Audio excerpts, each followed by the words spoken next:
Anti incumbency vote ఉందనుకుంటున్న చీలకూడదు. అందువల్ల ఆయన మళ్ళీ దగ్గరికి తెచ్చుకున్నారు.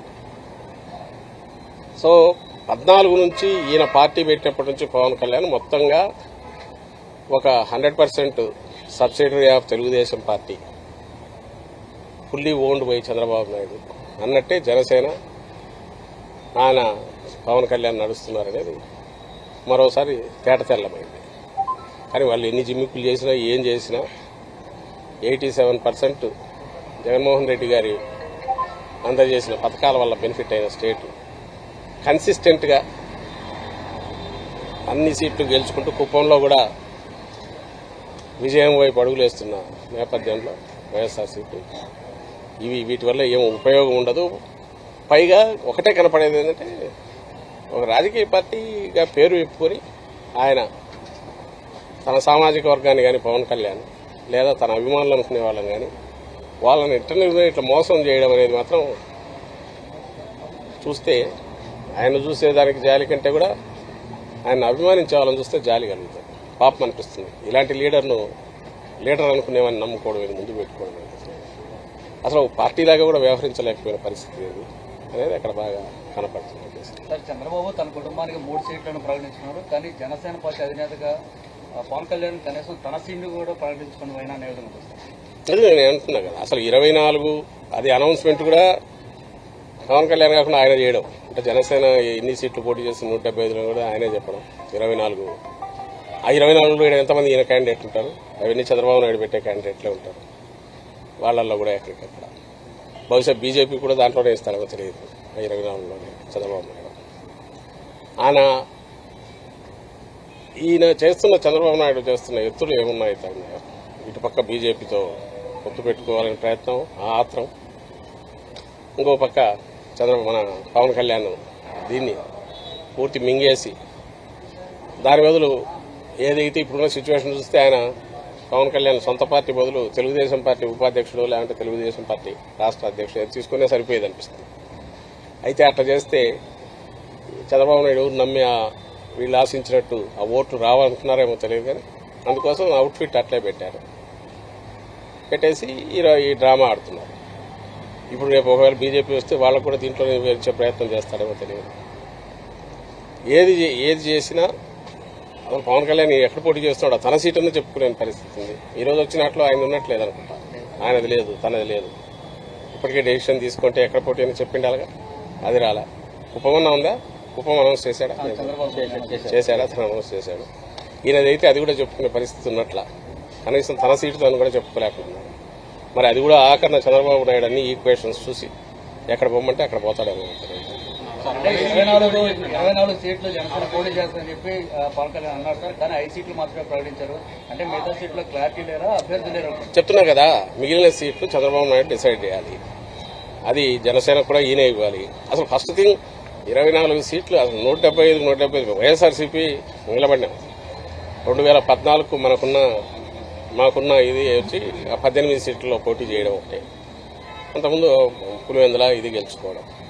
అలాంటిది 2014లో ఎన్నికలకు మొత్తంగా ప్రిపేర్ అయ్యాం. అంతకుముందు స్థానిక సంస్థలు కానీ, అంటే రాజకీయ పార్టీ విశ్వసనీయత కలిగిన నాయకుడు ఉంటే ఆ పార్టీ స్ట్రక్చరు 175 కాన్స్టిట్యున్సీలు 175 పెట్టాము. తెలంగాణలో కూడా ఎక్కడైతే మేము వద్దనుకున్న చోట కూడా కొన్ని చోట్ల పెట్టాము. 6% ఓట్స్ ఆ రోజు తెచ్చుకున్నాం పోటీలో.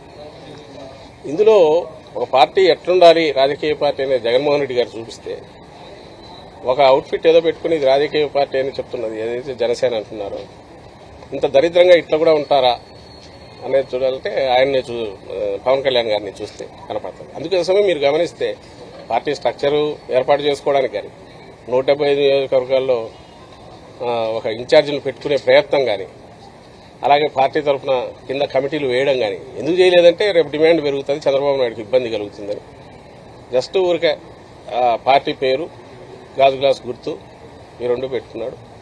అండ్ నేను ఇంతకుముందు అన్నట్టు 100% ఓన్డ్ సబ్సిడరీ కింద చంద్రబాబు నాయుడు అందరినీ డిసైడ్ చేస్తాడు. ఇక్కడ విమర్శలను అక్కడ తీసుకెళ్లొచ్చు. అది ఇంకా ఆలోచించుకోవాల్సింది ఈయన మీద హోప్ పెట్టుకుని పవన్ కళ్యాణ్ మీద ఇన్నాళ్ళు కలలు గంటూ వచ్చిన వాళ్ళు ఎవరైనా ఉంటే వాళ్ళు ఆలోచించుకోవాలి, వాళ్ళ పరిస్థితి ఏంది, వాళ్ళకి ఆఖరికి ఏమి ఇదవుతుంది అనేది వాళ్ళు ఆలోచించుకోవాలా. ఇప్పటికైనా రియలైజ్ కావాలి. అంటే ఇలాంటి చంద్రబాబు నాయుడు అది ఇంకా ఆలోచించుకోవాల్సింది ఈయన మీద హోప్ పెట్టుకుని పవన్ కళ్యాణ్ మీద ఇన్నాళ్ళు కలలు గంటూ వచ్చిన వాళ్ళు ఎవరన్నా ఉంటే వాళ్ళు ఆలోచించుకోవాలి వాళ్ళ పరిస్థితి ఏంది, వాళ్ళకి ఆఖరికి ఏమి ఇది అవుతుంది అనేది వాళ్ళు ఆలోచించుకోవాలా. ఇప్పటికైనా రియలైజ్ కావాలా. అంటే ఇలాంటి చంద్రబాబు నాయుడుకు లేకపోవడం 175 స్థానాల్లో ఇన్నాళ్ళు అధికారంలో ఉన్న తెలుగుదేశం పార్టీ 175 స్థానాలకు అభ్యర్థులను డిక్లేర్ చేయలేకపోవడం, అందులో ఇంకోరిని తీసుకొచ్చి 24 స్థానాలు వాళ్ళ కనకడం, ఆ 24లో కూడా ఎవరనేది చెప్పలేకపోవడం, అంటే ఎంటైర్ థింగ్ ఈజ్ ఫ్లూయిడ్. ఇందులో బీజేపీలో కూడా ఒకవేళ పొత్తు కుదిరితే ఈయన పంపిస్తాడు అనుకుంటా, తన అభ్యర్థులనే పంపిస్తాడు. సో మాస్టర్ ప్లానింగ్ ఆయన చేస్తాడు, దాని నుంచి దీని నుంచి అనేది ఆయన. బీజేపీ గురించి చంద్రబాబు మాట్లాడలేదు కదా సార్, కానీ పవన్ కళ్యాణ్ మాత్రం బీజేపీ ఆశీస్సులతో సీట్లు ప్రకటిస్తున్నాం అంటున్నారు. ఏం మాట్లాడాలి, ఆయన పోయి కలిసి వచ్చాడు కదా, కలిసి వచ్చాడు. ఆ తర్వాత ఫీలింగ్స్ వస్తున్నాయి. పవన్ కళ్యాణ్ అన్నదాన్ని వీళ్ళెవరు డినై చేయట్లా. సో బీజేపీతో పొత్తు అర్జెంటుగా పెట్టుకోవాలనే దాంట్లో, అలాగే కాంగ్రెస్ వరకు ఇండైరెక్ట్ ఫైనాన్సింగ్ చేయించైనా వైఎస్ఆర్సీపీ ఓట్లు ఏమైనా చీల్చగలమనేది అది కూడా ఆలోచిస్తున్నాడు. ఓవర్వెల్మింగ్గా వైఎస్ఆర్ కాంగ్రెస్ పార్టీకి జగన్మోహన్ రెడ్డి గారికి ఉన్న పర్సెంటేజ్ ఆ పాజిటివ్ ఇది అయితే కనుపుతుందో దాంట్లో ఏమాత్రం చిన్నది డెంటిన్ చేయాలన్నా వీలవుతుందేమో అది అన్ని రకాలుగా ఆయన ప్రయత్నం చేస్తున్నారు.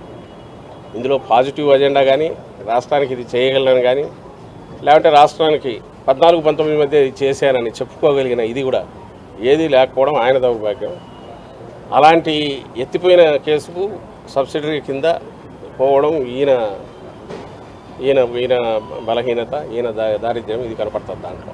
వైసీపీ సిద్ధం అంటుంది, యుద్ధం చేస్తామని పీకే అన్నారు. మీరు రెడీగా ఉన్నారు? దేని మీద చేస్తారు? 24 మందిని ఆయన పెట్టుకుని 24 మంది కూడా ఎవరు అభ్యర్థులు తెలియకుండా, అది కూడా ఆయన ఇంటికి వెళ్ళి చంద్రబాబు ఇంటికి వెళ్ళి ఆయన అనౌన్స్ చేసి ఈయన ఎవరి మీద యుద్ధం చేస్తాడు? గాల్లో తిప్పుకోవాల్సిందే, తిప్పడం తప్ప.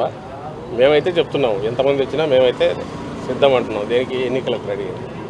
నువ్వు ఆయన యుద్ధం అనడానికి నువ్వు 175 కాన్స్టిట్యూన్సీ నీ మనుషులు ఎవరన్నా ఉన్నారా?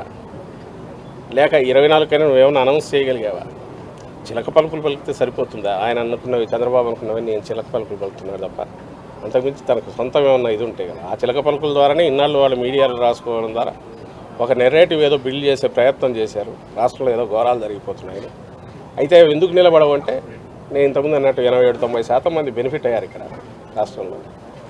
ఏదో ఒక రకంగా కన్సిస్టెంట్గా అవుతున్నారు.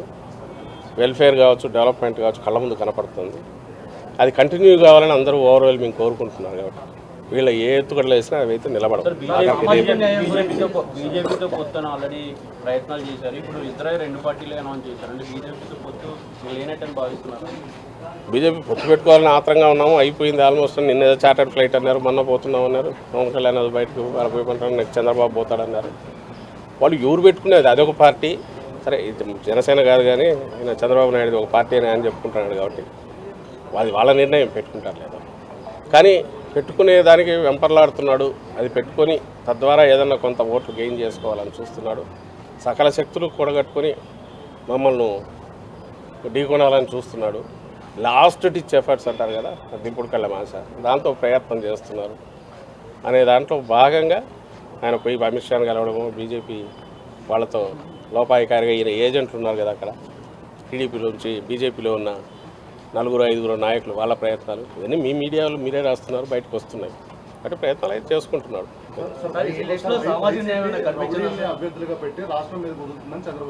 ఏది ఆయన ఏదన్నా అనుకోవచ్చు, ఎవరు అనేది ప్రజలకు తెలుసు. ఆయన కేవలం పడికట్టు మాటలు 4 పెట్టుకునేందుకు మాత్రం ఎవరు ఇది అవుతుంది. ఈరోజు ఇది అంటున్నాడు, రేపు ఇంకొకటి అంటాడు. అసలు రాష్ట్రం నాశనం అయిపోతుంది అంటాడు, ఇంకో శ్రీలంక అయిపోతుంది అంటాడు. ఈయనేమో మరి ఆయన అనౌన్స్ చేసేవేమో మన ఎప్పుడో లెక్కేస్తే 30,000-40,000 కోట్లు అవుతుంది ఒక స్కీమే ఆయన చెప్పినట్టు ఇస్తే. కానీ ఎప్పుడు ఇవ్వడు తెలుసు, అందులో 0.5% ఏమైనా ఇస్తాడు. గతంలో హిస్టరీ మనం చూస్తే అలాంటిదే ఉంది ఆయన హిస్టరీ అంతా. జనం నమ్ముతారు, జనం గొర్రెల్లాగా నమ్ముతారు. తను 5 ఏళ్ళు అయిపోయింది కాబట్టి మర్చిపోయి ఉంటారని అనుకుంటున్నాడు. కాబట్టి ఆయన ఏదైనా మాట్లాడతాడు. మమ్మల్ని ఉద్దేశించి కూడా ఎలాంటి మాటలైనా మాట్లాడతాడు.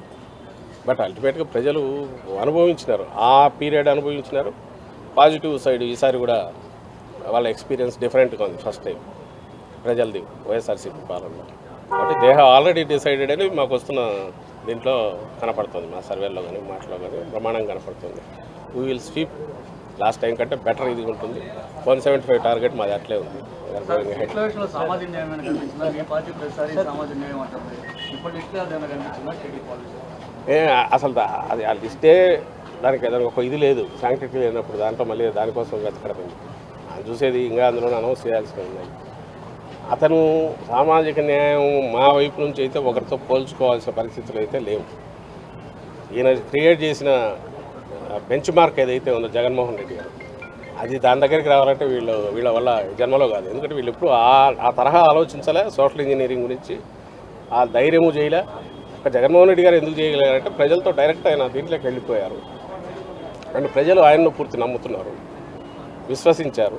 ఇలాంటి నాయకుడు మాకు కావాలనుకున్నారు కాబట్టి, ప్రజల ఆకాంక్షలను అర్థం చేసుకున్నారు కాబట్టి ఆ బ్యాలెన్సింగ్ సోషల్ ఇంజనీరింగ్ అనేది ఆయన సక్సెస్ఫుల్ చేయలేదు. వీళ్ళ చేత ఏమవుతుంది, వీళ్ళు పెట్టుకున్నదాండే నానా చోట్లపడి ఎట్లా అన్ని అతుకులు వేసుకుని ఎట్లా రావాలని వీళ్ళు చూస్తున్నారు. ఆ ప్రయత్నం కూడా చేయలేరు. ఒకవేళ చేసేట్టు లేక అంకెల్లో చూపాలని చూసినా జగన్మోహన్ రెడ్డి గారు చేసిన ఒక పోటీ దగ్గరే కాదు, మొత్తం ఎంటైర్ స్పెక్ట్రంలో చేస్తూ వచ్చారు. జీవితాల్లోనే మార్పు అట్లా తీసుకొచ్చారు. నామినేటెడ్ పోస్టులు కానీ మిగిలినవి కానీ క్యాబినెట్ దగ్గర నుంచి కింది వరకు జెడ్పీలు కానీ లోకల్ పార్టీస్ ఇవన్నీ చూసినప్పుడు వీళ్ళెక్కడ తట్టుకుంటారు, వీళ్ళెక్కడ పోటీ పడతారు. ఊరికే పిగ్మీలాగా ఎట్లా మరుగుజుల్లాగా ఉండాల్సింది తప్ప ఆ విషయంలో సోషల్ ఇంజనీరింగ్లో అంతకుమించి అయితే వాళ్ళు చేయగలిగింది. టీడీపీ జనసేన ఫస్ట్ లిస్టుపై వైఎస్ఆర్ కాంగ్రెస్ పార్టీ నేత సజ్జల రామకృష్ణారెడ్డి స్పందన చూసాం.